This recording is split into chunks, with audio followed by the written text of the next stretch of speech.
રાજકોટ ગ્રામ્ય જિલ્લાના ભાયાવદર પોલીસ સ્ટેશનમાં પીઆઈને બાતમી મળી કે ભાયાવદર શહેરમાં સરદાર ચોક પાસે એક જગ્યા કોલ સેન્ટર જેવું ચલાવવામાં આવે છે અને ત્યાંથી લોકોને ખોટી રીતે સેક્સ પાવર વધારવાની દવાઈ વેચવામાં આવે છે.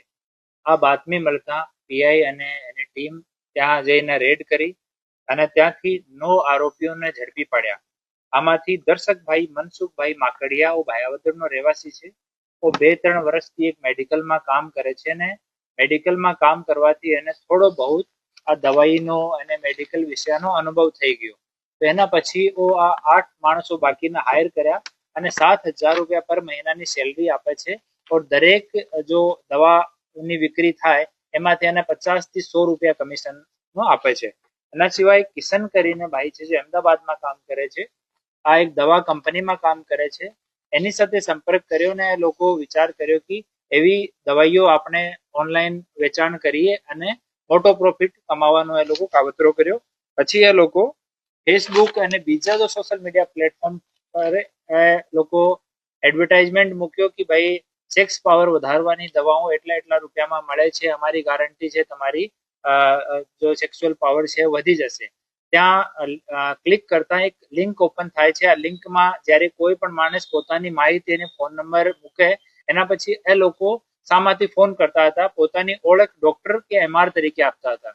પછી એ લોકો કન્ફર્મ વાત થયા પછી કુરિયર કંપની થ્રુ દવાઈનો પેકેટ પાર્સલ મોકલતા હતા. દવાઈનો પાર્સલ મોકલવાનું કામ કિશન અમદાવાદથી કરતો હતો અને ઓન પેમેન્ટ હતો કે ડિલિવરી પેમેન્ટ થયા પછી ડિલિવરી થતી હતી.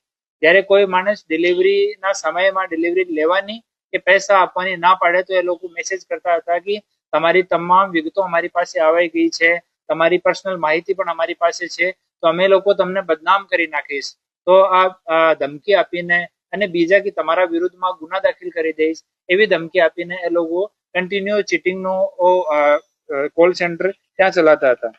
ત્યાં એ લોકો એક દવા જેની કિંમત 120 રૂપિયા છે અને 1,200 રૂપિયામાં એ વેચાણ કરતા હતા. એ લોકો અને એની પાસેથી 8 કમ્પ્યુટર, 3 લેપટોપ અને 17 જેટલા મોબાઈલ મળ્યા છે. તમામ મોબાઈલમાં વોટ્સઅપ ચાલુ છે અને એની મદદથી એ લોકો વોટ્સઅપ પર જ એવી માહિતી શેર કરતા હતા. આ સિવાય 4,000 જેટલા લોકોની એક લિસ્ટ અમને મળી છે જો છેલ્લા 2 માસમાં એ લોકો જે લોકો સાથે દવાનું વેચાણ કર્યું છે. આ 4,000ની લિસ્ટની અમે તપાસ કરી રહ્યા છીએ. આમાં અમુક લોકો રાજકોટના છે, અમુક લોકો ગુજરાતના છે, અમુક લોકો ગુજરાત બહારના પણ છે. તો 4,000ની લિસ્ટની અમારી તપાસ ચાલુ છે. એક બેંક એકાઉન્ટ મળ્યો છે જેને અમે ફ્રીઝ કરાવી દીધો છે અને ફર્ધર ઇન્વેસ્ટિગેશન જો છે એ ચાલુ છે.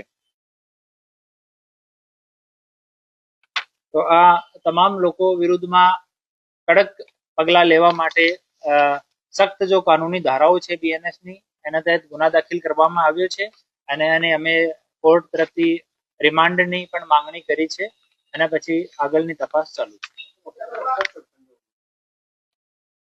ટોટલ 10 લોકો છે. અહેમદાબાદમાં બનતી હતી, ત્યાં અમે અમારી ટીમ મોકલી છે. ત્યાંથી કિશન કરીને ભાઈ છે, તો અહીંયાનો છે, આપણે ભાયાવદરનો છે, તો ત્યાં કામ કરે છે. તો દવાની ડિલિવરીનો તમામ કામ કિશન જોતો હતો અમદાવાદથી. और દવા વેચાણનો કોન્ટેક્ટ કરવાનો કોલ સેન્ટર એક અહીંયા ભાયાવદરમાં રાખેલો હતો. અહીંયાથી આ તમામ કામગીરી ચાલતી હતી.